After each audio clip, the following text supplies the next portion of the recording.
Hello, this is going to be a short demo walking you through creating a virtual machine using BakerX and showing you a little bit around VirtualBox. So I have a notebook here with a couple instructions for creating the virtual machine.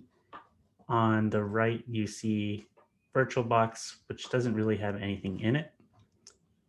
The first thing that we're going to try is pulling the image. So I'm running this step.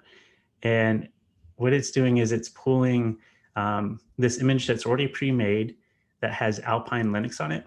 And Alpine Linux is popular for building Docker images. Uh, but in this case, this is a virtual machine image that you could use for in VirtualBox as well. And you'll see later on that this is a very small file. If you want to double check that which images are on the system, you could run BakerX images, and you'll see that that image is here. And one thing that may happen for larger images, that it may fail to download right or unpack. And if that happens, you could just simply delete the image, see right there, and then re-pull it.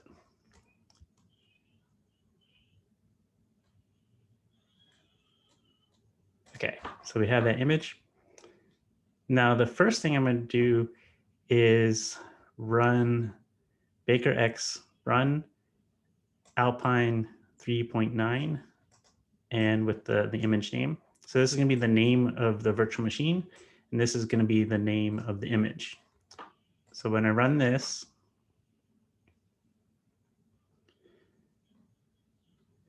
you'll see some instructions kind of pop up on the screen. And you see that it says it's waiting for the network to initialize. And if you look here on the right, you could see that there's a machine pop up in VirtualBox. And if you kind of squint at the preview, it seems like there's stuff going on.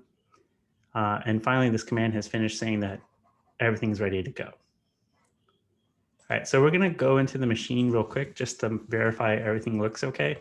So I'm going to run from the terminal BakerX SSH and the name of the VM.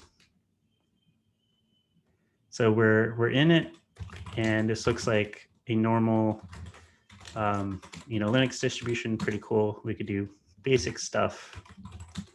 So that's pretty cool. We got a virtual machine that was available in seconds. But let's kind of take a moment to inspect, what really happened. And we're going to start with using VirtualBox to help us get a better visual understanding what's going on.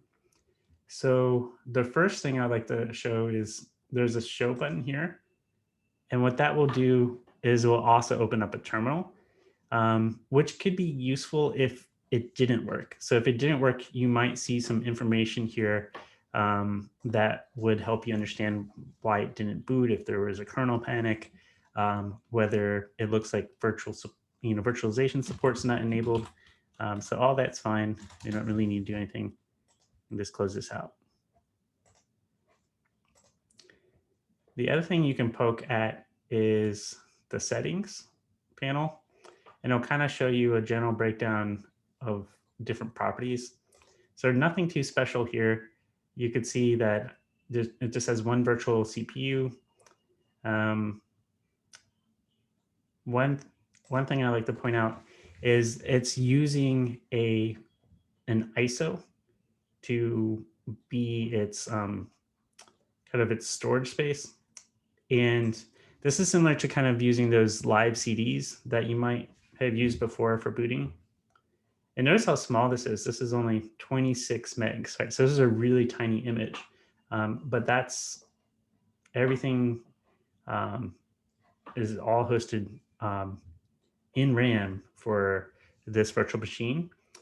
And so that's actually one of the things I can show you that's pretty neat is if I make a file, right? So there's a file here. And if I were to turn it off. I'm powering off the machine. And I hit run again, which is going to restart the machine.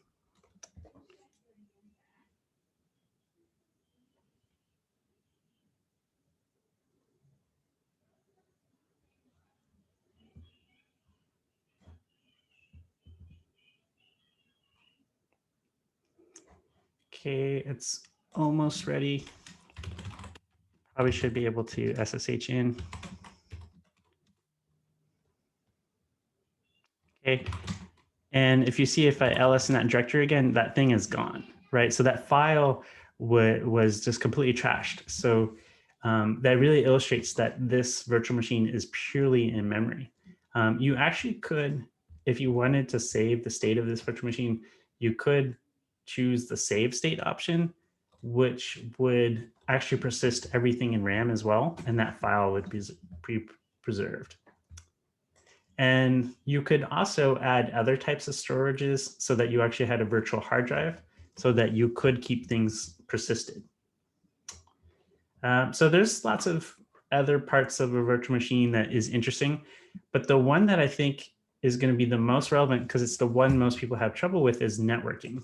So if we go into networking, one of the things that you'll see is you have the ability to have potentially more than one adapter, which will be important for later. But let's look at what the current one that we have right now. So you see this one where it says it's attached to a NAT, and you can look at these advanced options here to see what type of driver it's using for virtualization, the MAC address that it has, and whether there's port forwarding enabled. So we'll kind of go into those in detail.